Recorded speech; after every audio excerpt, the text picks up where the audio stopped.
Hi, and welcome to the 2-Minute Drill. Today I want to talk about evolution.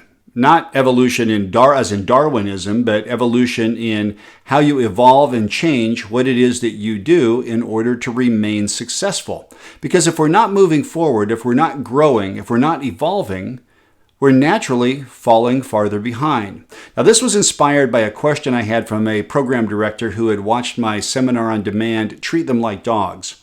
And one of the points in there is that you have to constantly show the dogs new tricks, and teaching personalities new techniques and staying contemporary and continuing to evolve.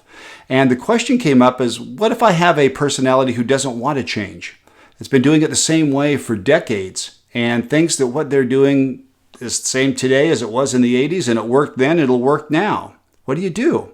Well, I learned a long time ago that nothing that any manager can do will inspire someone who's not already motivated. You're either self-motivated or you're not.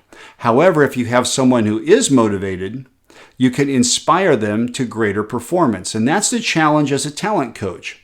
You're looking for those triggers that can take people who are already motivated and bring out their best in them. Now, if their personality is not motivated at all, you've got a different problem, and you need to get them to understand that change must happen. And here's a quote that you might try with that. It comes from the incredible Phil Hendrie, one of the great talk show hosts of all time, that was on in Miami and then at KFI in Los Angeles for many years and was syndicated across the United States. Phil was at the top of his game, and I asked him what was the key to his success. And he said, you have to evolve whatever you're doing, especially if it's an entertainment product. You really can't keep the show the same and rely on it to continually deliver. You always have to evolve your craft. And then he said, at least in my world, you do. The great Phil Hendrie. And that's your 2-minute drill.